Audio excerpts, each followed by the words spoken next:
kita bersatu dalam doa. Bapa yang baik, Bapa yang kami sembah di dalam nama Tuhan Yesus Kristus Tuhan. Terima kasih Bapa, karena Engkau telah mengumpulkan kami di pagi hari yang indah ini Tuhan. Berkati setiap hati kami, berkati setiap pikiran kami Tuhan, agar kami hanya tertuju hanya padamu saja Bapa. Berkati setiap kami Tuhan, lewat setiap pujian ini Tuhan, kami dapat memuji dan memuliakan nama-Mu Tuhan. Berkati juga setiap langkah hidup kami Bapa, karena tanpa-Mu Tuhan kami tidak bisa berbuat apa-apa Tuhan. Di setiap kesesakan kami, di setiap kesulitan kami Tuhan, kami percaya Tuhan, Engkau akan menolong, Engkau akan membantu kami Tuhan. Karena Engkau adalah Allah yang hebat, Allah yang ajaib Tuhan. Tuhan Kau pimpin Tuhan, Engkau yang menyempurnakan Tuhan kebaktian ini Tuhan. Dari awal, pertengahan hingga akhirnya Tuhan. Kami juga berdoa Tuhan untuk Opa Yohanes Tuhan yang akan membawakan firman Tuhan nanti. Berkati Tuhan agar setiap firman Tuhan yang kami dengarkan Tuhan bisa menjadi rema bagi kehidupan kami. Hanya di dalam nama-Mu saja kami berucap syukur. Amin. Mari Bapak Ibu Saudara, kita mau memuji dan memuliakan nama Tuhan. Kita akan katakan,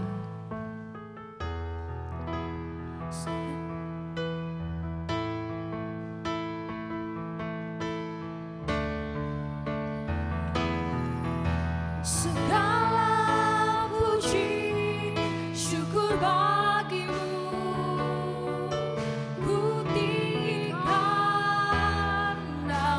Selalu kemuliaan hanya bagi-Mu. Terpujilah nama-Mu, segala puji syukur bagi-Mu. Oh Tuhan,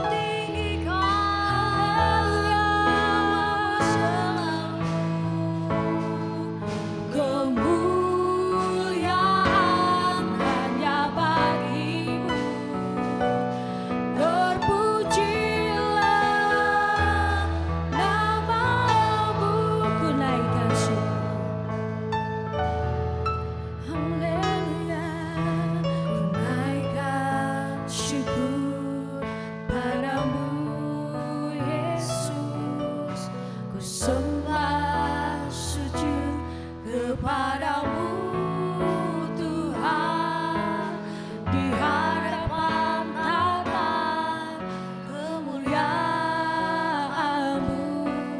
Ku tinggikan, ku agungkan, selalu ku naikkan syukur.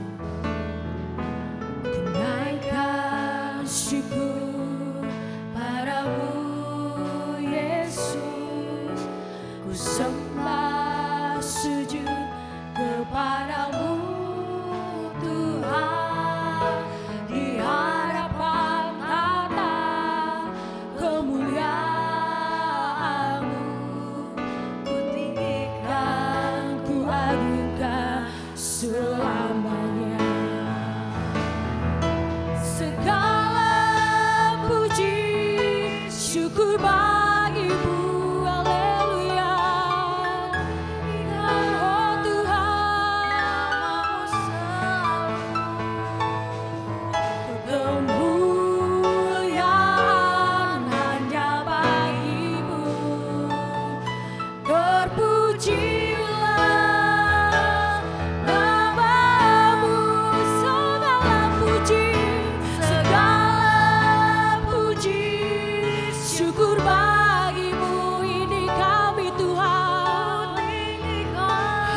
syukur, kita mau menyembah lagi.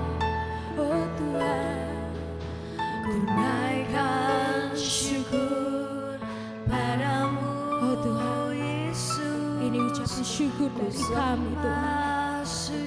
Kau jamah setiap hati ini Bapa.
Kemuliaan hanya bagimu, kami menyembahmu.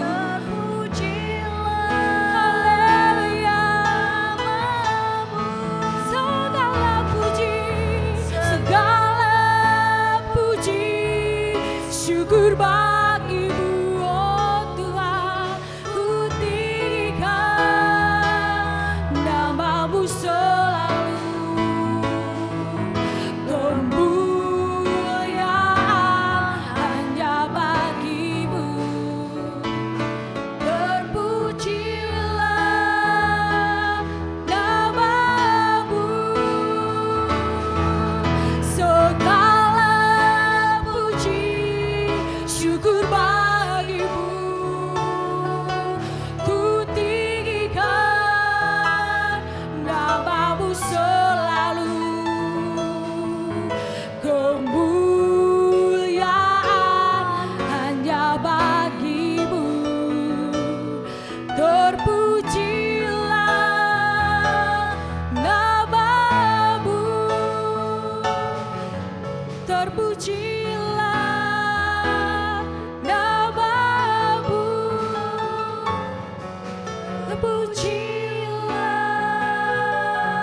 Kasih kemuliaan buat Tuhan kita.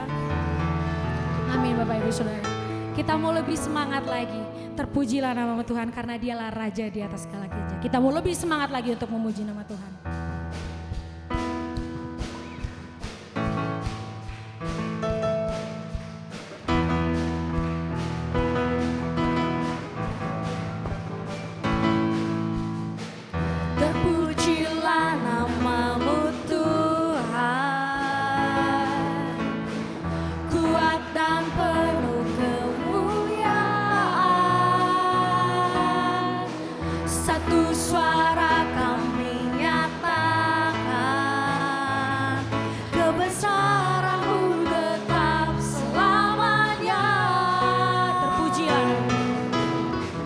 Terpujilah namamu Tuhan. Amin. Ajaib dan penuh keagungan, satu hati kami nyatakan, kerajaanmu kekal selamanya.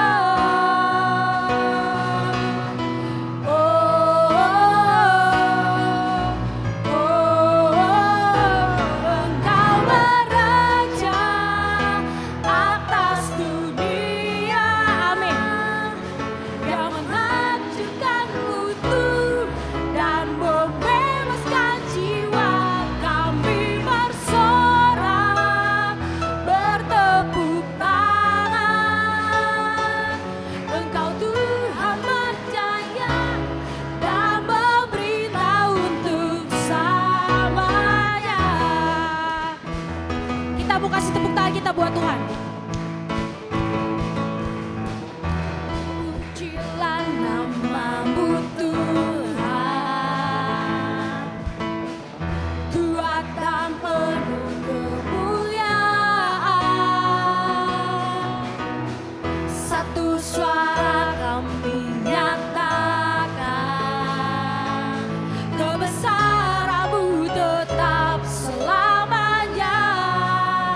Terpujilah namamu Tuhan. Terpujilah namamu Tuhan. Ajak dan penuh keagungan. Satu hati kami nyatakan. Kerajaanmu tetap selamanya.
Sebelum kita memulai kebaktian di pagi hari ini mendengarkan firman Tuhan, mari Bapak Ibu Saudara silakan untuk duduk.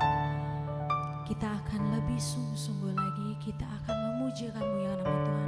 Karena kita yakin hanya dekat Tuhan saja kita damai, hanya dekat Tuhan saja kita merasakan sukacita. Kita angkat tekad pujian, hanya dekat kasih-Mu Bapa.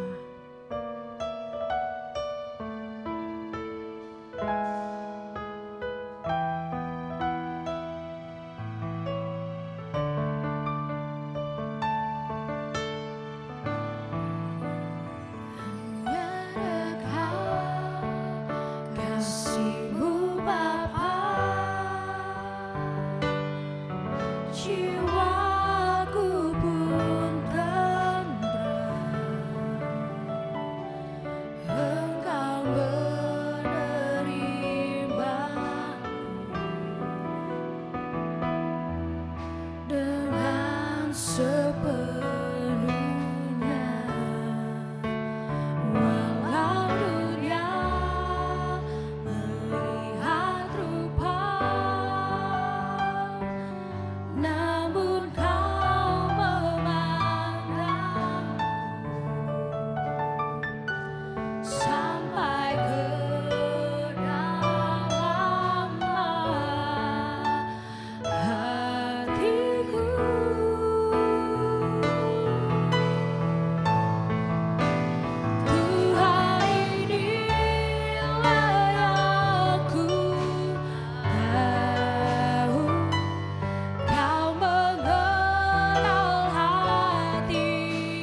setiap ucapan syukur kami Tuhan. Hanya Engkaulah yang mengenal setiap hati kami. Engkau yang lebih mengerti setiap kepribadian kami Bapa. Tolong jamah hati kami Tuhan. Karena kami, agar kami terus dapat menyembah-Mu Tuhan.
Segenap diri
Kita bersama-sama akan membaca dua ayat. Yang pertama Kolose pasal 1 ayat yang ke-12 ke-16, kemudian Matius 5 ayat 16. Kolose 1 ayat 16. Karena di dalam Dialah telah diciptakan segala sesuatu yang ada di surga dan yang ada di bumi, yang kelihatan dan yang tidak kelihatan, baik singgasana maupun kerajaan, baik pemerintah maupun penguasa.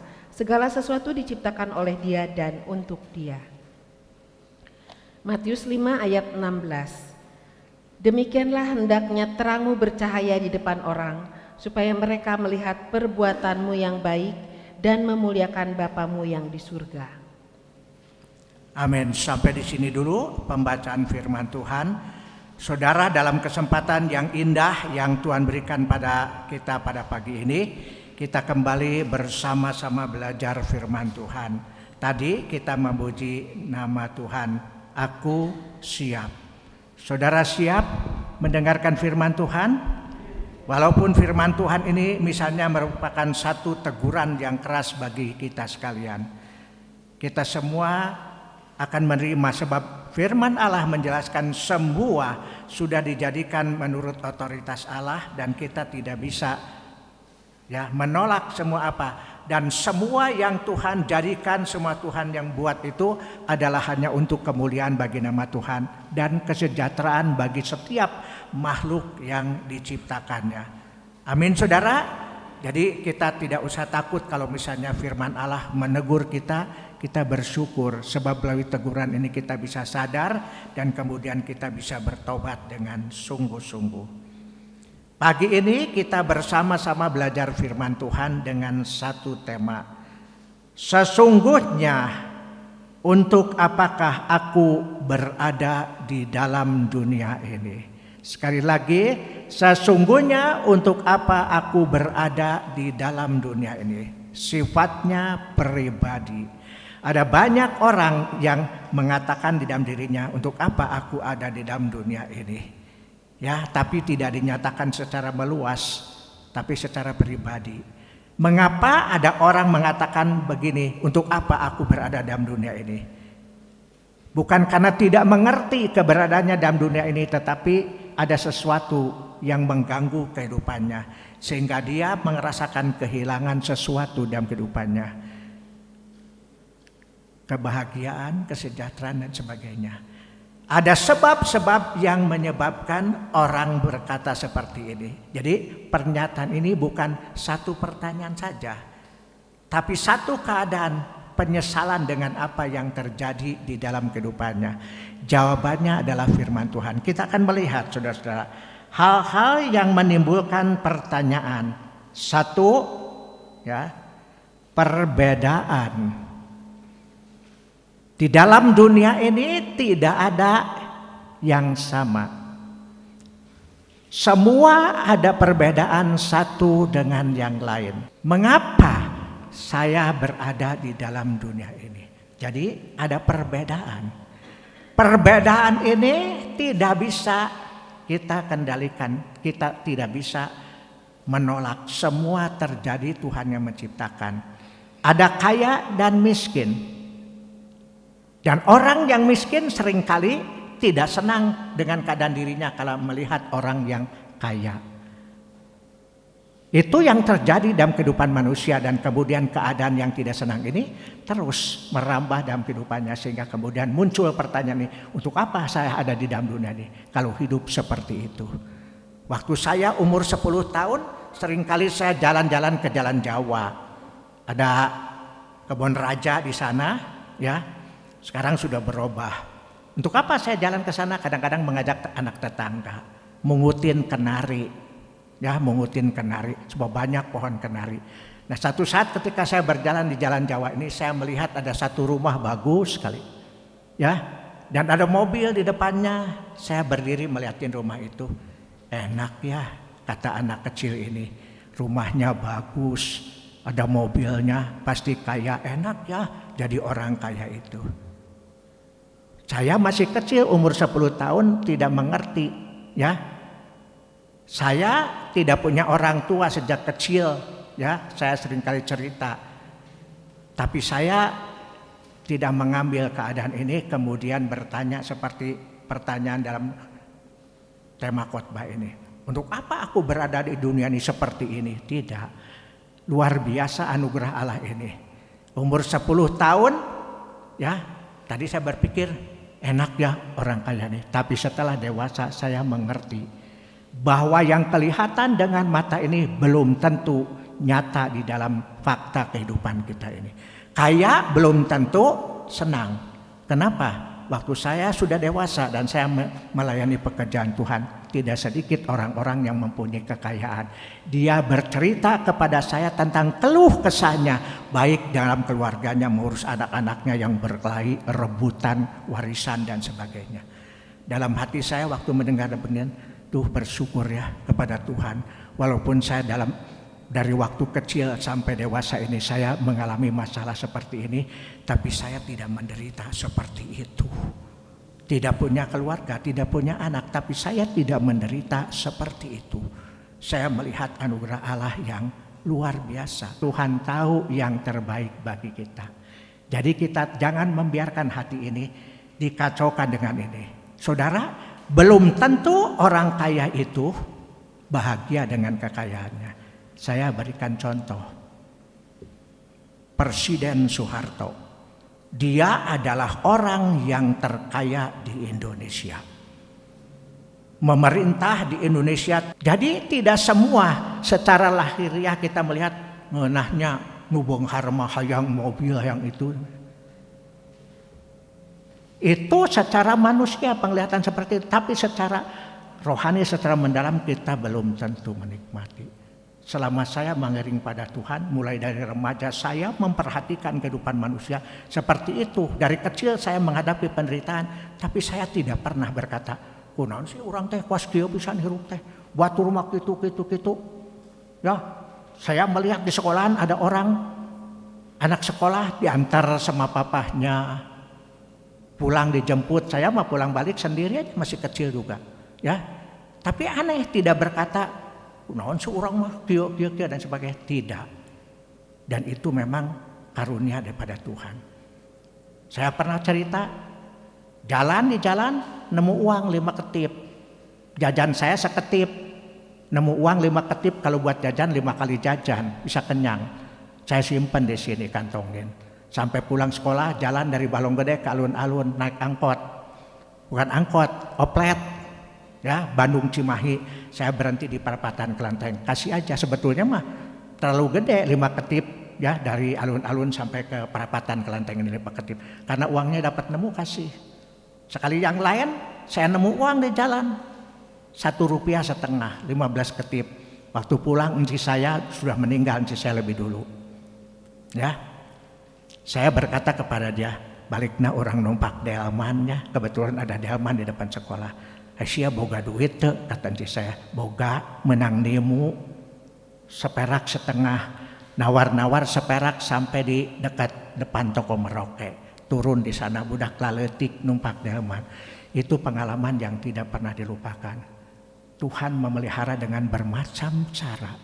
Jadi jangan melihat orang seperti ini, saya seperti ini, itu negatif. Yang perlu dipikirkan akibatnya kalau kita membiarkan hati ini, ingat, didiami oleh kuasa kegelapan. Kita bisa mengalami kehancuran. Jadi perbedaan. Kemudian kegagalan dalam hidup. Kegagalan dalam hidup. Kegagalan apa? Saya mendengar keponakan saya cerita. Ada majelis, kata dia, saya kenal majelis itu. Namanya bukan di gereja saya tapi di gereja yang lain. Ya. Majelis itu rajin pisan. Kalau ada rapat ditungguin sampai jam 12 malam, nyediain makanan buat yang rapat dan sebagainya. Tapi satu hari keponakan saya yang sama berkata, "Teh, itu majelis itu teh paeh teh karunya ya, meninggal dunia dalam penderitaan, menjadi gila sebelumnya." Kenapa gila? Usahanya hancur. Ya. Mungkin dia kerjasama dengan orang yang tidak bisa dipercaya. Ada 2 majelis di sana, ya, yang satu dekat-dekat saja dengan sini, ya, rumahnya dijual.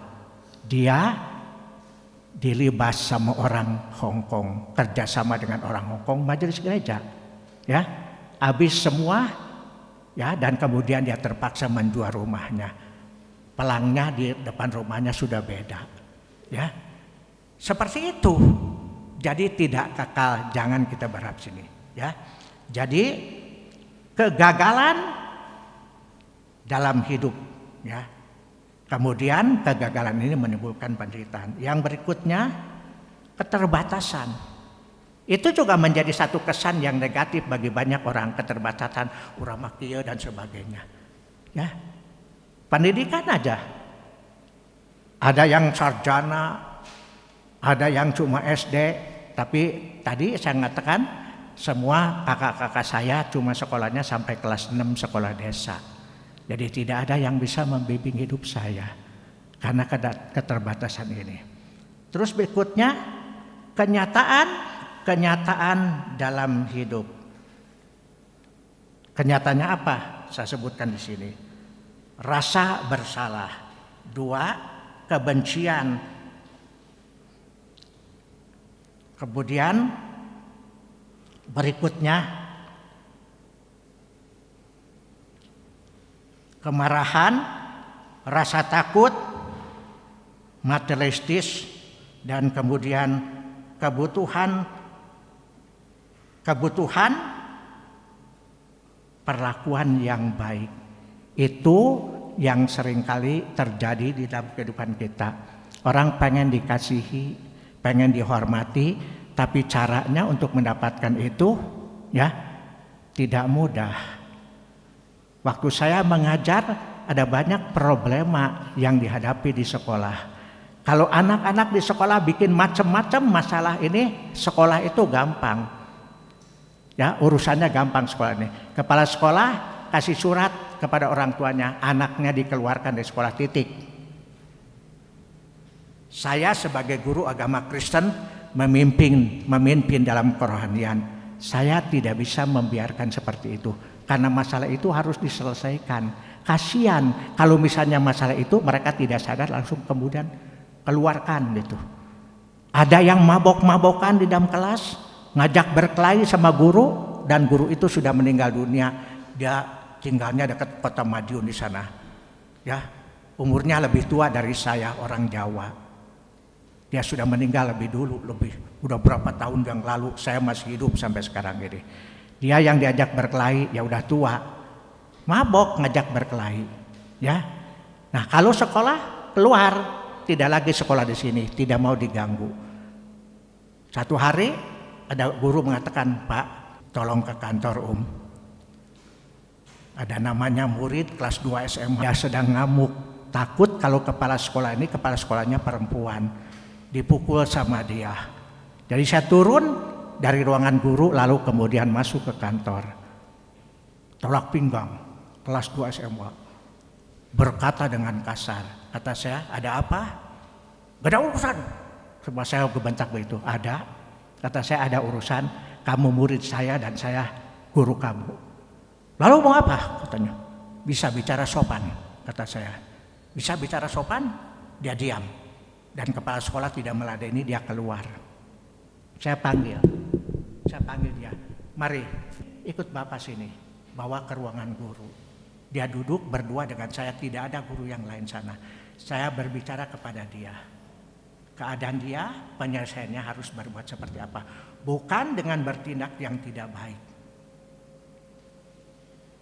Dan saya berbicara kepada dia tidak seperti tadi membentak-bentak. Begitu dia mendengar nasihat-nasihat saya, dia menangis dengan suara yang keras, menjerit-jerit. Saya biarkan sampai puas dia menangis. Setelah puas menangis, dia berkata kepada saya, Pak, maafkan saya ya Pak, saya tidak mau berbuat seperti ini lagi. Dan sejak hari itu, setiap pulang sekolah dia datang ke kantor, ke ruangan guru, dia cari saya. Ada saya di sana, Pak, saya pulang dulu Pak, ya hati-hati di jalan ya. Ya cuma terakhir kelas 1 kelas 3 dan kemudian berakhir selesai dia tidak dikeluarkan.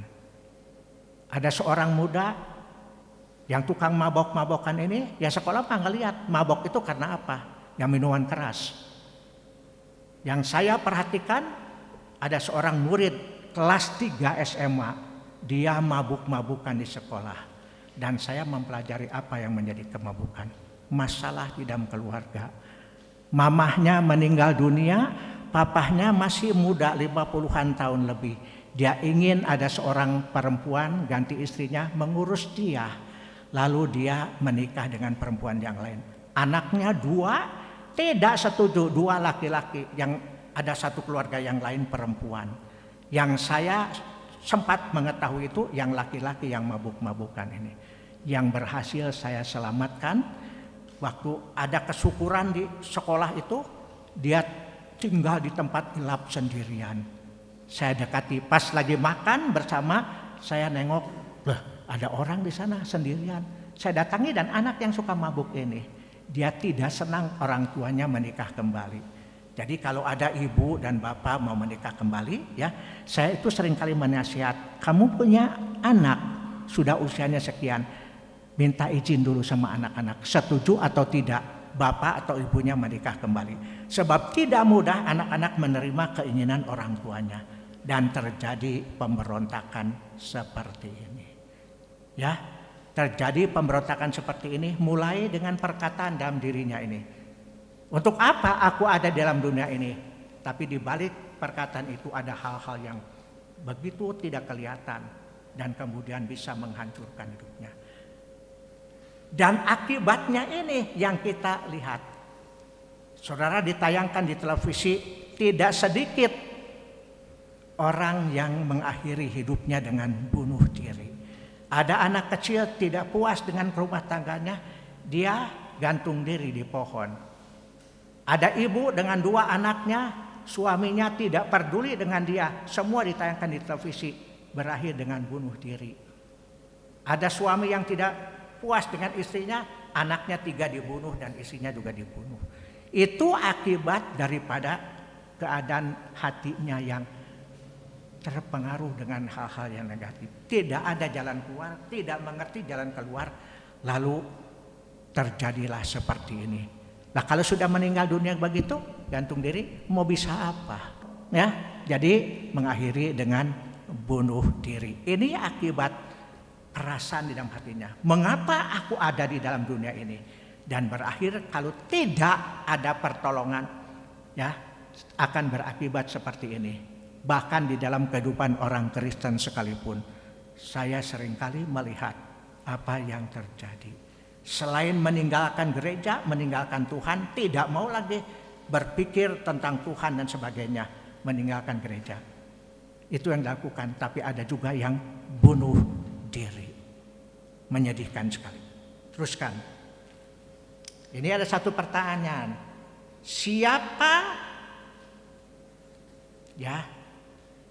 Siapa atau apa yang bisa menolong saudara, menolong siapa saja yang mengalami masalah ini, memberi menjawab pertanyaannya. Siapa? Saya bukan menganjurkan si anu, tapi kita pikirkan. Ini yang dilakukan oleh orang-orang di dalam dunia ini. Yang biasa diambil jawabannya untuk pertanyaan dalam hatinya ini. Ada beberapa orang yang biasa dilakukan oleh manusia. Yang pertama orang tua. Papa dan mama yang melahirkan Anda dan saya ke dalam dunia ini. Tapi kalau saudara bertanya kepada papa mama ini, Pak, jangan naon sih orang kaya di dunia itu. Ya kalau misalnya tadi saya di masa kecil begitu menderita, ya tidak dihargai orang, seringkali mengalami aniaya, masa kecil tidak bisa melawan, ya. Tapi Tuhan sudah menolong, semua itu bisa dibereskan dengan baik. Orang dewasa saja bisa takut sama saya waktu umur saya 11 tahun ditantang sama saya berkelahi. Dia mundur keluar dari gang dan tidak pernah ketemu lagi sampai sekarang ini. Ya, di sekolah SMA 2 tahun saya dihina oleh seorang teman. Ya, saya diajar Dari kecil sampai kemudian remaja tidak boleh membalas kejahatan dengan kejahatan. Ya, hadapi kejahatan dengan kebaikan, kata firman Tuhan. Itu semua ada di firman Tuhan. Allah membentuk saya seperti ini. Saudara-saudara, jadi di sini kita melihat kalau kita tanya kepada orang tua, nggak bisa menjawab orang tua. Saya hanya diberikan tugas oleh Tuhan melahirkan kamu ke dalam dunia, memelihara kamu, membesarkan kamu, dan setelah dewasa kamu bertanggung jawab sendiri. Seperti itu. Kalau bertanya, kunaon orang kayak di dunia kunaon kieu orang tua nggak bisa ini. Sebab keadaan dirinya, saya bisanya berkata kepada kunaon seorang teh menisang cara pas kieu, nggak pernah saya bertanya kepada mama. Ya. Jadi waktu saya buburuh mungkusin mie itu dapat upah dari sana itu buat jajan saya. Jadi saya nggak minta sama orang tua. Lumayan 2 minggu menang 15 perak ya bisa beli apa yang saya inginkan. Ya, saya melihat sebab mama saya sama-sama menderita dari kampung ini. Dia ditinggalkan suami, mesti ngurus anak-anak dan sebagainya. Jadi saya dari kecil nggak berani minta apapun sama orang tua, nggak berani. Dan itu menjelma sampai saya dewasa, nggak pernah saya minta-minta, ngemis sama orang, ya, minta tolong begini-begini, tidak sampai masa tua ini. Tuhan memelihara dengan cara yang luar biasa. Jadi Tuhan, orang tua. Kemudian apalagi siapa lagi? Ilmuwan, banyak ilmuwan dengan gelar-gelarnya yang hebat-hebat ini. Boleh ditanya, tapi ilmuwan pun tidak akan mengerti apa tujuannya Allah menempatkan kita di dalam dunia ini. Tidak ada. Paling-paling secara ilmu dia berkata begini-begini, tapi berakhir dengan cut. Tidak ada jalan keluar dengan itu. Siapa lagi? Ilmuwan. Kemudian yang sering kali dilakukan oleh banyak manusia di Indonesia, cari orang pintar. Tahu orang pintar siapa? Yang tadi punya gelar sarjana, bukan. Orang pintar itu dukun. Dukun, ya. Ngomongin baik-baik gitu. Dan mereka dipercaya kalau dukun itu bisa memberitahukan apa-apa kepada dia, tukang kuamiah dan sebagainya. Tidak ada manusia yang mampu memberitahukan kenapa kita berada di dunia ini, mengapa kita harus mengalami hal seperti itu. Tidak ada. Datang kepada dukun malah lebih celaka. Lebih celaka. Satu hari saya di rumah didatangi seorang pemuda. Om, dia berkata, anak bimbingan saya di kaum muda. Udah kaum muda, saya bawa ini om, satu bungkusan segede gini. Kamu dari mana bawa bungkusan itu? Saya tahu bungkusan itu apa. Dulu saya beli dari dukun, karena saya sering pergi kemana-mana, saya ingin selamat di jalan. Tapi saya mendapatkan kecelakaan di jalan, tabrakan di jalan, kemudian sadar. Dia bawa barang itu kepada saya. Dan kemudian saya musnahkan semua. Dan di gereja pada saat itu saya masih muda, banyak orang membawa barang-barang yang dipakai jimat oleh mereka, datang berikan kepada saya. Lalu saya berdoa bersama dengan mereka, lalu saya bakar semua. Tidak ada dukun dan disebutkan orang pintar bisa menolong orang. Tidak. Dari kecil saya nggak tahu ya. Dari kecil ini nggak tahu iseng, nggak tahu itu. Pokoknya kalau ada tetangga panggil dukun. Rumahnya kan masih di petak itu, pakai bilik jadi kedengaran. Ya, kalau nggak kedengaran juga bisa ngutik-ngutik bilik, ada lubangnya sedikit bisa ngintip gitu. Saya dengerin dukun itu berkata apa. Ya, ada orang berkelahi kerja di toko, panggil dukun, datang kepada dukun. Dukunnya mengatakan si eta teman kerjanya. Ya, jadi yang sakit itu yang menyebabkan ya penyakit. Sakit itu karena sama dukun si Atu yang kerja sama kamu di sana, datang bawa golok nyaris dibabat lehernya orang ini karena dukun ini.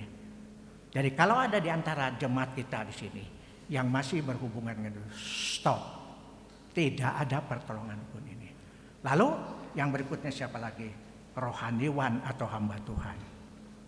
Ini mungkin yang cukup tepat. Datang kepada rohaniwan. Walaupun saya sebagai rohaniwan, sebagai hamba Tuhan, saya tidak mengerti sedalam-dalamnya pribadi Anda. Karena keterbatasan ini. Tapi saya mengerti firman Allah. Sebab firman Allah lah yang bisa menjelaskan semua ini. Sebab itu tadi di dalam Matius 5 ayat 16, hendaklah terangmu bercahaya-cahaya di hadapan segala orang, supaya dilihatnya kebajikanmu, lalu Bapamu yang di surga dimuliakan. Jadi berkat buat orang lain. Tuhan yang akan membimbing, menjelaskan kepada kita bagaimana kita bisa keluar dari masalah kepahitan hidup ini. Hanya kuasa Tuhan. Hamba Tuhan ini hanya dipakai sebagai alat untuk menolong, membimbing orang-orang di dalam kebutuhannya itu.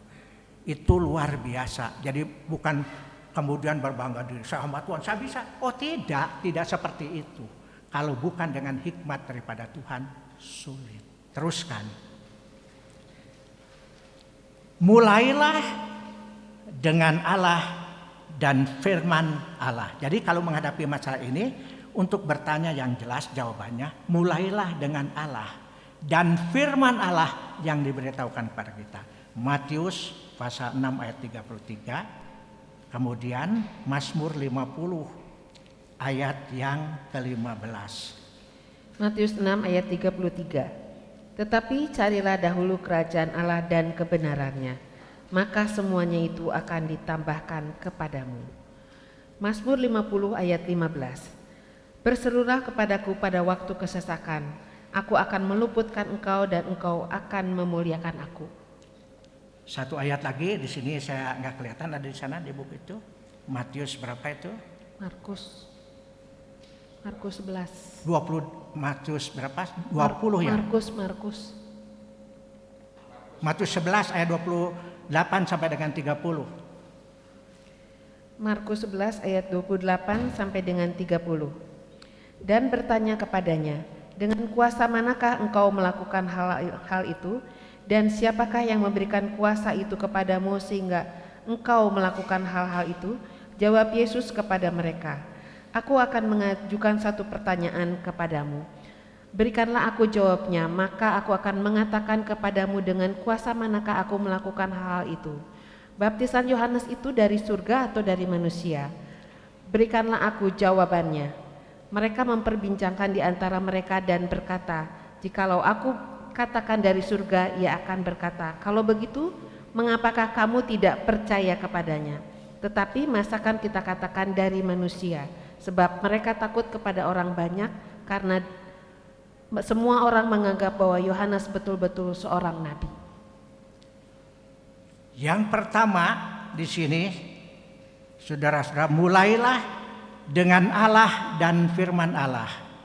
Jadi mulai dengan Allah, sebab semua berada dalam otoritas Allah, dan Allah yang mengetahui semua yang terjadi dalam kehidupan manusia.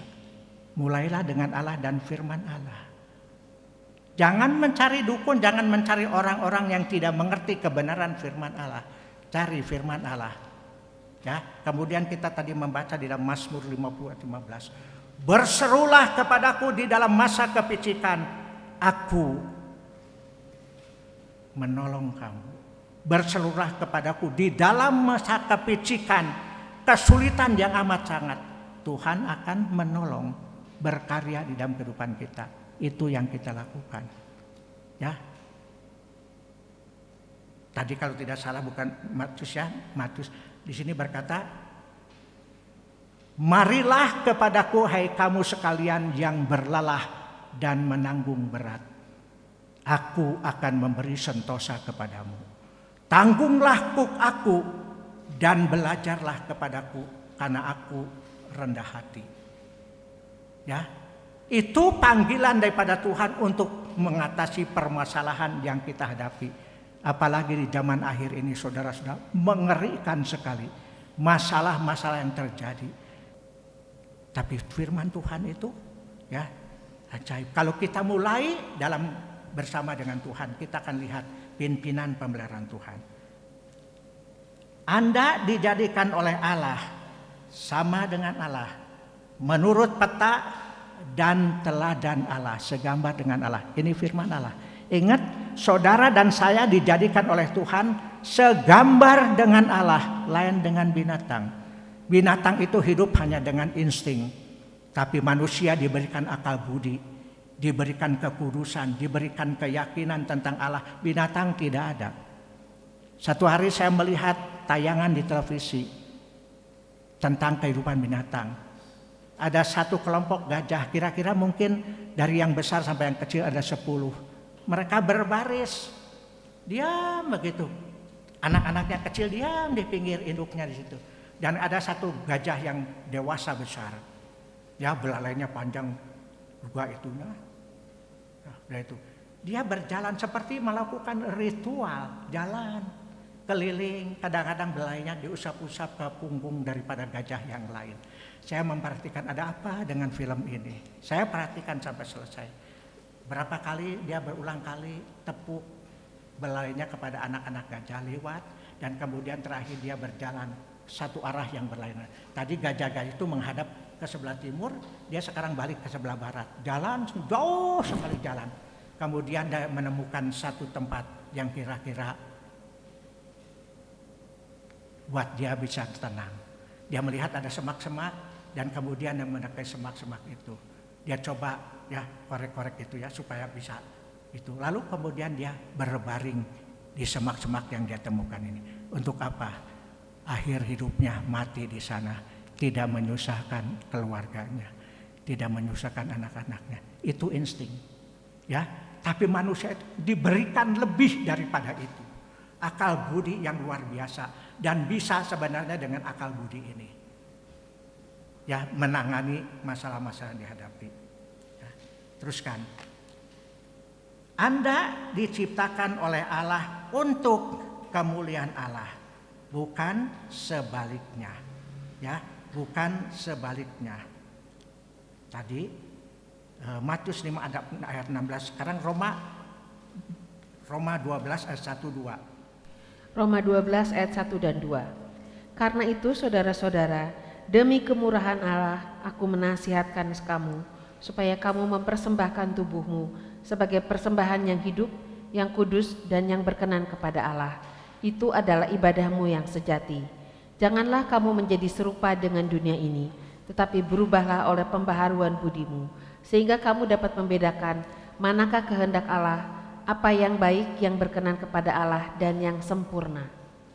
Dijadikan untuk kemuliaan Allah. Binatang juga sama, dijadikan untuk kemuliaan Allah. Cuma mereka tidak dilengkapi seperti manusia, hanya insting. Insting. Jadi kalau instingnya saya pengen berbuat ini, dilakukan. Kalau kita melihat nonton di televisi, ada singa yang mengejar-ngejar santapannya kijang, kemudian ditangkap, kemudian dirobek-robek. Secara daging kita berpikir, kejam sekali ini singa ini. Tidak kejam, itu nalurinya seperti itu, lapar cari makanan, ya makanannya itu berupa apa? Dia makan. Itu ciptaan Tuhan seperti itu kepada binatang, hidup dengan insting. Kalau manusia ya tidak bisa. Dia misalnya lapar kemudian cari apa yang ada yang bisa dimakan, misalnya di tempat yang terasing sama sekali. Di sana ada orang-orang, kemudian dibunuh orang-orang itu dan kemudian dimakan dagingnya seperti binatang. Ada nggak kira-kira seperti ini? Saya tanya, siapa yang berani jawab? Ada nggak? Nggak ada yang berani jawab. Ada. Saya pernah melihat tayangan di televisi orang yang terasing satu ini. Tidak ada makanan, kelaparan, bunuh temannya, dagingnya dibakar dan dimakan. Itu manusia yang diciptakan menurut gambar Allah. Ya, aneh, binatang aja itu insting. Binatang, singa menerkam mangsanya begitu, itu insting. Tuhan yang menciptakan semua. Tapi manusia tidak bisa berbuat seperti itu. Tidak bisa berbuat seperti itu. Teruskan. Anda harus mengutamakan Allah dan tidak boleh meninggalkan Allah. Mengutamakan Allah dan tidak boleh meninggalkan Allah. Dalam keadaan pahit sekalipun, ya, jangan berpikir kemudian orang maka gereja kuas kieu wae teu robah-robah. Lah yang merubah itu bukan gereja, yang merubah itu Allah, dan itu bisa terjadi kalau kita sungguh-sungguh berserah kepada Tuhan, meminta pertolongan Tuhan. Teruskan, Allah telah memikirkan Anda sebelum Anda berpikir tentang kehidupan Anda. Yesaya 44 ayatnya yang kedua.